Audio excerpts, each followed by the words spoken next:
Hello, students of class 7. Today I am teaching you fourth chapter, heat and temperature. Your first question क्या है? What is effect of heat? On heating a body expands and on cooling a body contracts. गर्म करने पर कोई वस्तु फैलती है और उसका तापक्रम कम करने यानी ठंडा करने पर वो वस्तु सिकुड़ जाती है. On heating a solid, its length, area and volume increases. हम कोई ठोस पदार्थ को अगर गर्म करते हैं तो उसकी लंबाई बढ़ जाती है, उसका एरिया बढ़ जाता है, उसका वॉल्यूम बढ़ जाता है ठोस पदार्थ में. On heating liquid its volume contraction is more than solid. और लिक्विड को गर्म करते हैं तो उसका आयतन बढ़ जाता है और लिक्विड में सॉलिड के अपेक्षा फैलाव ज़्यादा होता है. On heating a gas its volume increases. और उसी तरह से जब गैस को गर्म करते हैं तो उसका भी वॉल्यूम बढ़ जाता है, गैस का वॉल्यूम बहुत ज़्यादा बढ़ता है. In gases expansion is more than solid and liquid. Gas में ठोस और तरल पदार्थ की अपेक्षा अधिक फैलाव होता है. अगला प्रश्न है कि व्हाट इज थर्मल एक्सपेंशन. तापीय फैलाव यानी थर्मल एक्सपेंशन क्या है? तो the increase in size of an object on heating is called thermal expansion. गर्म करने पर किसी वस्तु के आकार प्रकार में जो फैलाव होता है, वृद्धि हो जाती है, उसी को थर्मल एक्सपेंशन कहते हैं. अगला प्रश्न है what are uses of thermal expansion in our daily life. हमारे प्रतिदिन के जीवन में थर्मल एक्सपेंशन का क्या उपयोग है? तो इसका उपयोग है पहला, जैसे fixing of iron ring on the wooden wheel.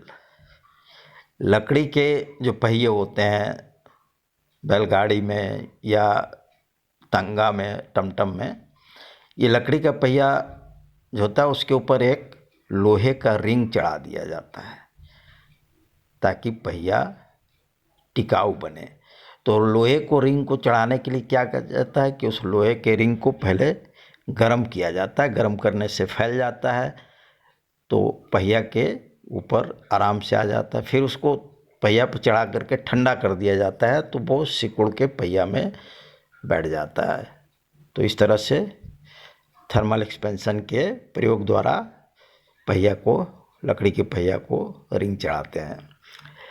Living gaps between two rail tracks. Rail की पटरी देखते हो कितनी लंबाई तक जाता है, तो क्या उतना लंबा एक ही पटरी रहता है? नहीं, वो लंबे लंबे टुकड़े को जोड़ जोड़ के बनाया जाता है हर एक लाइन को. तो जोड़ते समय क्या किया जाता है, जो दो लकड़ी ये पटरी रहती है ना, उसके बीच में खाली जगह छोड़ दिया जाता है. तो जो गर्मी के प्रभाव से, और उतनी भारी ट्रेन गुजरती है उस पर से, तो गर्मी से उसकी लंबाई बढ़ जाती है. तो जो खाली स्थान छोड़ा जाता है उसी में वो लंबाई भर लेता है. और अगर ये खाली स्थान नहीं छोड़ा जाए तो पटरी टेढ़ी हो जाएगी और एक्सीडेंट हो जाएगा. तो ये भी थर्मल एक्सपेंशन का उपयोग है.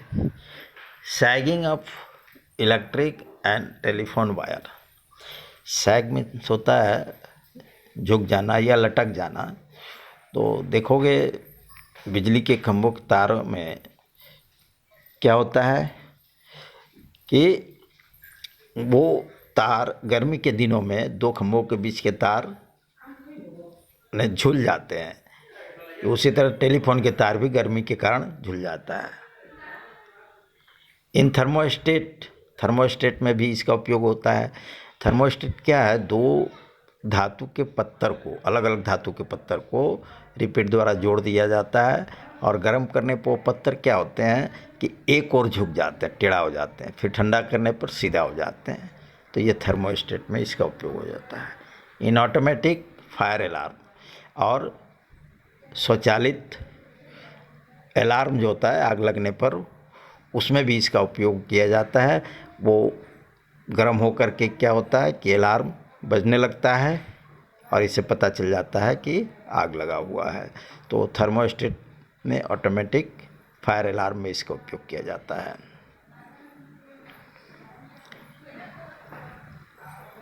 अगला प्रश्न है, what are types of thermometer. Thermometer कितने प्रकार के होते हैं? There are two types of thermometer. एक number 1 laboratory thermometer, number 2 clinical thermometer. Laboratory यानी प्रयोगशाला में जो थर्मामीटर प्रयोग किया जाता है, और एक क्लिनिकल थर्मामीटर जो डॉक्टर उपयोग करते हैं। Laboratory thermometer is used to measure the temperature in laboratory and it is graduated in Celsius scale. प्रयोगशाला में जो थर्मामीटर उपयोग किया जाता है किसी पदार्थ का तापक्रम मापने के लिए उसको कहते हैं लेबोरेटरी थर्मामीटर, और ये सेल्सियस स्केल में अंशांकित रहता है। इसका लोअर फिक्स्ड पॉइंट 0 डिग्री होता है और upper fixed point 100 degree centigrade होता है। और clinical thermometer is use to measure the temperature of human body. और क्लिनिकल थर्मामीटर का उपयोग मनुष्य के शरीर के तापक्रम को मापने के लिए किया जाता है। जब आदमी बीमार पड़ता है तो देखोगे डॉक्टर उससे शरीर का तापक्रम मापते, तो उसको क्लिनिकल थर्मामीटर कहते हैं। इसका दूसरा नाम होता है, it is also called doctors thermometer. इसको डॉक्टरी थर्मामीटर भी कहते हैं। और इसमें लोअर फिक्स पॉइंट जो होता है 95 डिग्री एफ होता है और upper fix point 110 degree F होता है। इसके बाद प्रश्न है कि what are different scale of measuring temperature. तापक्रम को मापने के विभिन्न स्केल कौन कौन से हैं? तो तापक्रम मापने के 3 स्केल होते हैं। पहला सेल्सियस स्केल, दूसरा फ़ारेनहाइट, तीसरा केल्विन स्केल। तो सेल्सियस स्केल में जो होता है ना, the lower fixed point is 0 degree C and upper fixed point is 100 degree C. Celsius scale में निम्न नियत बिंदु जो होता है 0 डिग्री सेंटीग्रेड होता है और उच्च नियत बिंदु 100 डिग्री सेंटीग्रेड होता है। In Fahrenheit scale lower fixed point is 32 degree F and upper fixed point is 212 degree F. और फ़ारेनहाइट स्केल में निम्न नियत बिंदु जो है वो 32 होता है और उच्च नियत बिंदु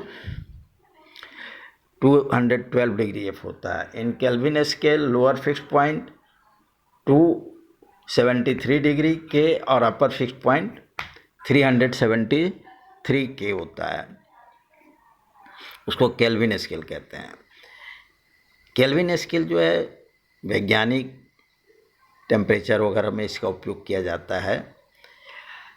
अब अगला प्रश्न है कि what is lower fixed point and upper fixed point. कह रहा है कि निम्न नियत बिंदु और उच्च नियत बिंदु किसे कहते हैं, क्या है? The temperature which shows the freezing point of water is called lower fixed point in thermometer. Thermometer में जो तापक्रम जल को जमने का, यानी जल बर्फ में बदलने लगता है, तो उस तापक्रम को फ्रीजिंग पॉइंट ऑफ वाटर कहते हैं। उसी पॉइंट को लोअर फिक्स्ड पॉइंट माना जाता है। Upper fixed point, the temperature which show the boiling point of water is called upper fixed point in thermometer. जो तापक्रम जल के उबलने के तापक्रम को व्यक्त करता है तो उसको अपर फिक्स्ड पॉइंट कहते हैं। और उसके बाद प्रश्न है कि what are relation between Celsius and Fahrenheit scale. तो ये रिलेशन होता है C/5 = 5 - 32/9। इसको कैसे लिखेंगे, इसको ज़रा समझने का चीज़ है। C/5 5 इक्वल, यहाँ ऊपर में F-32 और नीचे 9। इस तरह से जो मैंने लिखा है इसको ज़रा ध्यान से देख लीजिए कि ऊपर में क्या है, F-32 है और उन दोनों के नीचे में 9 है। ठीक है, तो इस वीडियो में इतना ही। इसके बाद आगे मैं इसी पार्ट का और जो हिस्सा है उसका वीडियो बना कर भेजूँगा। आप लोग इसको पढ़ के समझ के और फेयर कर लीजिएगा।